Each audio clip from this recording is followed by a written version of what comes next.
Un des sujets les plus gênants et sensibles parmi les musulmans du monde occidental, on va pas se le cacher, c'est quand même que leur prophète Mohammed, lorsqu'il avait 50 ans, il a épousé Aïcha, une fillette âgée de seulement 6 ans, et 3 ans plus tard, il a consommé le mariage quand Aïcha avait 9 ans, tandis que lui, Mohammed, avait alors 53 ans. J'en ai fait une vidéo d'ailleurs sur ma chaîne YouTube qui démontre source à l'appui avec des hadiths sahih, donc authentiques, que ces âges choquants d'Aïcha, que je vous cite, hélas, ils sont exacts. Et puis d'ailleurs, je vous mets le lien de ma vidéo en description pour ceux qui veulent visionner cette vidéo. Allah lui-même a prétendu dans le Coran que le prophète Mohammed, c'est un exemple comportemental pour les musulmans et même pour les hommes du monde entier, ce qui a été confirmé par Allah lui-même, qui a dit, Sourate 7, verset 157, que Mohammed ordonne le convenable et défend le blâmable, ou Sourate 68, verset 4, que Mohammed est d'une moralité éminente, et Sourate 33, verset 21, que Mohammed est un excellent modèle à suivre pour les musulmans. C'est Allah qui le dit. Alors maintenant, l'âge d'Aïcha, le jour de la consommation de son mariage avec le prophète Mohammed, un acte qu'il faut dénoncé à juste titre, c'est pas le seul sujet qu'il faut critiquer dans ce mariage.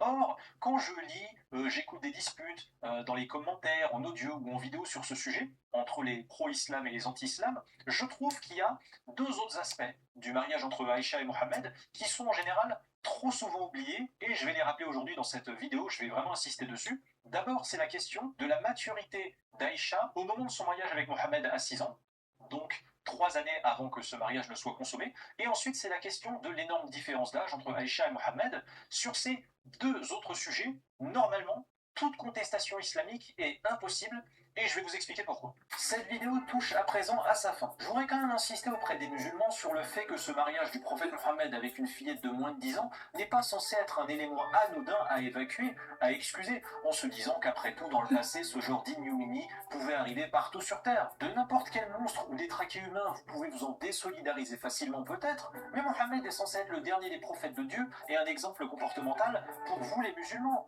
Et Allah est censé avoir choisi le destin de Mohammed. Du coup, comme Allah ne s'est pas opposé à cette relation et qu'il est tout puissant et maître du destin, j'en déduis qu'Allah cautionnerait donc le mariage de Mohammed avec la petite Aïcha, qu'il n'aurait pas manqué d'empêcher ou de blâmer s'il l'avait voulu. S'il est Dieu et s'il existe vraiment, Allah devrait avoir le dernier mot face à un simple prophète humain au lieu de le regarder se marier avec une fillette sans broncher. Ce mariage de Mohammed est d'ailleurs la raison pour laquelle tant de petites filles au cours de ces derniers siècles ont été mariées à des hommes adultes, voire très âgés dans le monde musulman, cherchant à respecter l'exemple de la vie de Mohammed. Je crains que le mariage de Mohammed avec la petite Aïcha ait malheureusement produit tant d'autres petites Aïcha à travers l'histoire au nom du mimétisme religieux aveugle, et c'est ça finalement qui est le plus terrible. J'espère en tout cas que l'ensemble des arguments de la démonstration d'aujourd'hui aura su vous convaincre. Affirmer sans honte et sans doute que Mohammed, le saint homme, était un pédophile, tu nous balances comme source fiable et incontestable les tomes de Bourali et de Muslim. Enfin, celui qui s'est fait appeler Muslim. Alors déjà, je vais aller dans l'origine de ces deux infiltrés sous blase de imam. Alors ici, on voit d'où venait Bourali et on voit d'où venait le soi-disant musulman. On peut dire que c'était des coins islamiques. Ensuite, ici, alors j'ai mis l'image et j'ai écrit Saint-Coran vs l'imposture. Et en bas, on voit que le personnage épugnant est comme toi. Il s'appuie sur qui? Sur les tomes ataniques de Bourali et de soi-disant musulmans. Alors que quand on lit le Coran, je l'ai mis ici, l'extrait du Coran, il est permis d'épouser 2 femmes. Non, je recommence. Il est permis d'épouser 2, 3 ou 4 parmi les femmes. Parmi les femmes. Je répète, parmi les femmes qui vous plaisent. Mais si vous craignez de n'être pas juste avec celle-ci, alors une seule, ou des esclaves que vous possédez, cela afin de ne pas faire d'injustice ou afin de ne pas aggraver votre charge de famille. Alors les esclaves en question, évidemment les Kroulas diront que c'est eux, mais en fait non, parce que à ce temps-là, les Arabes, quand ils se faisaient des guerres entre clans, entre tribus, ou entre Yéménites, et d'Arabie, tout ça, bah, ils ne se tuaient pas. Quand une tribu était victorieuse sur une autre, bah, ils ne tuaient pas ceux qu'ils avaient vaincus. Certains finissaient comme esclaves chez d'autres Arabes. Voilà, c'est tout. Alors, on a le prophète Mohammed. Le Coran est tombé sur lui, est descendu sur lui. Donc, on veut nous faire croire que le Coran, Dieu qui s'est adressé au prophète Mohammed, en, en disant bien, il est venu avec le Coran. Et le Coran dit, épousez les femmes. Que soi-disant, le prophète Mohammed aurait épousé une fille de 6 ans, aurait été un pédophile. Et preuve que c'est totalement faux, s'il y a besoin d'en rajouter, c'est que Mohammed était, s'il aurait épousé une fille de 6 ans, tous ceux qui l'auraient entouré, et les Arabes lui auraient dit quoi? Tu es un hypocrite. Le Coran dit d'épouser des femmes, et toi tu épouses, parmi les femmes, tu épouses une enfant de 6 ans. Et d'ailleurs, moi je dis que chaque fois, là où se cache le chétan, je reconnais toujours, je débusque toujours là où se cache le chétan. Alors, selon les deux infiltrés, Boukhari et le soi-disant musulman, le prophète a épousé une fille de 6 ans et a attendu 3 ans qu'elle ait 9 ans pour pouvoir consommer le mariage. Alors moi, si un homme épouse une femme ou soi-disant une fille et il attend 3 ans pour consommer son mariage, faut me dire à quelle époque ça a existé ça, parce que jamais. Hein. Alors ensuite, il y a... Voilà, ici. L'infiltration de l'islam est ancienne, celle-ci sous blase de imam. Boukhari est le soi-disant musulman. Je cite Boukhari. Le prophète couche avec 11 femmes et en 1 heure et sans se laver entre chacune. Alors, le Coran dit vous pouvez épouser jusqu'à 4 femmes. Et le soi-disant, celui qui est venu avec le Coran, pour convertir les Arabes au Coran, à l'islam, lui, il s'octroie 11 femmes. Je répète, s'il aurait eu ce comportement-là, tous les Arabes l'auraient traité d'hypocrite, d'imposteur, et ne l'auraient aucunement suivi. Et il n'aurait jamais pu accomplir sa mission. Parce que rien qu'avec ça, on voit que le gars, il a 11. Je dis le gars parce que c'est pas le prophète Mohammed qui est dedans. Hein. C'est ni Ali, etc. Il n'y a personne.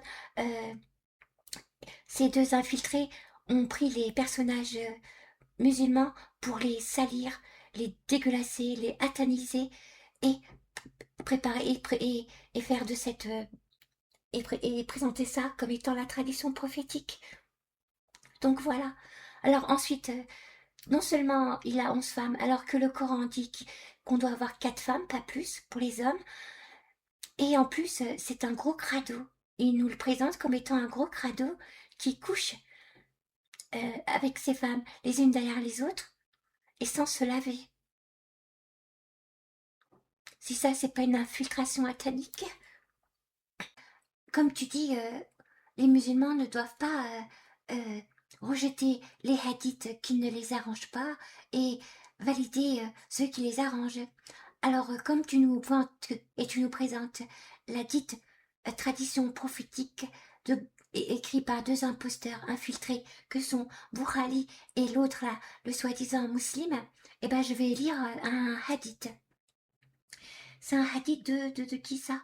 De Boukhari. Et ça figure dans Boukhari et dans soi-disant musulman. Le prophète d'Allah, Suleiman, déclara à son compagnon assis près de lui qu'il ferait le tour de 70 de ses épouses en une seule nuit afin d'avoir des relations conjugales avec elles. En effet, la polygamie à cette échelle était permise dans sa législation, ou alors, bref, blablabla. Donc, c'est vrai qu'un homme Alors c'est vrai que Suleiman a eu 70 épouses, 70 épouses, et qu'en une nuit, il a pu accomplir son devoir conjugal avec toutes ses épouses. Je le dis, cette fable atanique, à moi, on me la fait pas. Je dis que pour les musulmans, ont présenté leur tome comme étant authentique. Donc quand c'est authentique, il n'y a pas de faible, il n'y a pas de fort ou de moins fiable que d'autres, puisque quand on voit leur tome, c'est dit authentique. Donc ce qui nous présente, leur tome atanique, ils nous le présentent comme étant la tradition prophétique, la biographie du prophète Mohammed, etc. etc. Donc, comme tu dis si bien le bouffon, l'imposteur, celui qui se fait passer pour un ex-musulman, tu le dis. Vous ne pouvez pas rejeter les hadiths qui vous plaisent pas et, et accepter les hadiths qui vous plaisent. Alors je vais donner quelques hadiths et on va rigoler. On va rigoler. Alors je cite. Parce que selon toi, enfin tous les imposteurs de ton espèce, vous voulez faire passer cette fable atanique, dégueulasse, dirigée contre Allah et son prophète Mohammed, Ali, etc., comme étant la vérité. Alors je cite un extrait de la soi-disant tradition du prophète Mohammed. Le prophète a donné rendez-vous à ses compagnons. Tous les compagnons arrivent en retard. Ils arrivent tous en retard, mais pas de façon l'un après l'autre, mais tous arrivent en retard de manière synchronisée. Le prophète leur dit, soi-disant, il n'y a pas, ça c'est une fable, il y a pas de, le prophète n'est pas là-dedans. Le prophète, il est dans le Coran. Donc, le prophète leur dit, vous êtes en retard parce que vous coïtiez avec vos femmes. Ils répondent oui. Donc, les compagnons, ça c'est moi qui parle, donc les compagnons passent le sexe avant le prophète. Et de plus, ils coïtent tous au même moment. Ensuite, voici un autre extrait. Alors, ce que je cite, c'est soit dans Bukhari ou soit dans Muslim. Enfin, dans soi-disant Muslim. Celui qui a pris le blaze de Muslim. Voici un extrait de la dite biographie du prophète Mohammed. Là, il se trouve avec Aïcha au pèlerinage de la Mecque. Aïcha, de souvenir, soit elle pleure, ça c'est le souvenir de tête que j'ai en tête, soit elle pleure, soit elle est mécontente, et le prophète sent qu'il y a quelque chose qui cloche. Alors qu'est-ce qu'il lui dit? Voici un extrait de la tradition prophétique. Non, je me suis trompée. Alors, il lui dit quoi? Alors, il sent qu'elle va pas bien, etc. Alors, il lui dit quoi? Tu as tes menstrues? Elle dit oui. C'est très intéressant de voir où se focalisent ces êtres, ceux qu'on nous présente, enfin ce que ces désinfiltrés présentent comme étant la tradition prophétique, la vie du prophète, leur comportement, etc. Ensuite, je cite Aïcha. S'adressant à Mohammed, je la cite, ton Dieu accourt pour satisfaire toutes tes fantaisies. Je recite, ton Dieu accourt pour satisfaire toutes tes fantaisies. Et aussi, dans le hadith, elle dit que le prophète est injuste. Alors, je vais pas taper tous les hadiths, etc. Mais je vais en rajouter un autre. Mais je vais... Lequel qui m'a aussi choqué? Il y en a plein qui m'ont choqué. Alors, quand je lis Bukhari et le entre guillemets soi-disant musulman, il y a deux choses que mon être ressent. C'est envie de vomir et de rire tellement c'est débile. Alors, qu'est-ce que l'on trouve dans Bukhari musulman? C'est une fable, évidemment atanique, qui a ces deux, ces deux infiltrés sous le blaze de imams qui ont créé une imposture qu'ils nomment la tradition prophétique. Et quand on lit ce qu'ils disent comme étant la biographie, les comportements, etc., des personnages qui nous présentent, on se dit, ce ne sont pas des musulmans. c'est une fable atanique. Et oui, c'est qui se sert de personnages euh, islamiques pour ataniser l'islam par, je cite, la pédophilie, par le sexe de manière ornographique. Ornographique. C'est que ça, du sexe, de la pédophilie, du caca, pipi, menstru, à gogo, et à gogo, à gogo, comme pas possible, et je l'ai toujours dit. Les ataniques attaquent toujours la religion par le sexe. Là, on est dans la pornographie. On est aussi dans la pédocriminalité. On est dans même dans le satanisme au premier degré, sans subtilité, c'est-à-dire pipi, caca, menstru. Et les sorciers, qu'ils soient dans le monde musulman, voilà, qu'ils soient dans le monde musulman, qu'est-ce qu'ils font avec les Corans? Ils prennent des Corans, ils étalent les pages avec les menstrues. Ils étalent sur les pages du Coran des excréments et ils urinent aussi sur le Coran. Ça, c'est la façon première atanique de s'attaquer à Dieu, au prophète Mohammed, etc. Et il y a la façon tout autant atanique de Bourali et de soi-disant musulmans d'attaquer tous les personnages islamiques par leurs tomes qui sont un ramassis de atanisme, pipi caca, menstru, pédophilie, etc. Et quand on voit ceux qui... Je ne dis pas que tous les sunnites sont d'accord avec ça, sont d'accord avec ce qui est écrit dans Bourali et Muslim, et entre guillemets Muslim.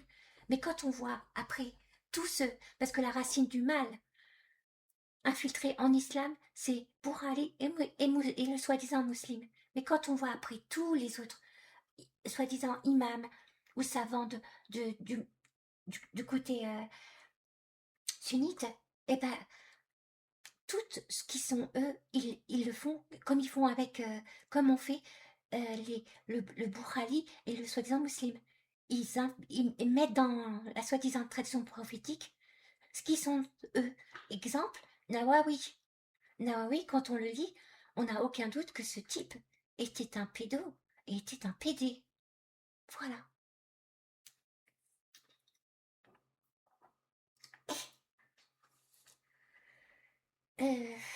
Qu'est-ce que je voulais dire? Bon, bah, je pense que ma démonstration a été très claire. Et ah oui, et aussi, les sorciers dans le monde occidental, qu'est-ce qu'ils font? Bah, ils font la même chose avec la Bible. Ils prennent la Bible, ils urinent dessus, ils défèquent dessus, et ils mettent des menstrues dessus. Voilà. Alors moi, je dis que pour Ali et le soi-disant, entre guillemets, musulman, est une infiltration. Mais l'islam sunnite est une fin, c'est une fin d'infiltration. Et quand on voit aujourd'hui qui c'est qui dirige l'Arabie, c'est une famille tout autant atanique, la famille sabbatéiste El Saoud. Le monde musulman a été infiltré. Il y a quelques années, enfin quand j'avais la télé, j'avais une colère parce que une Malaisienne se prétendant musulmane a fait exciser sa fille, paraît-il, parce que c'est islamique.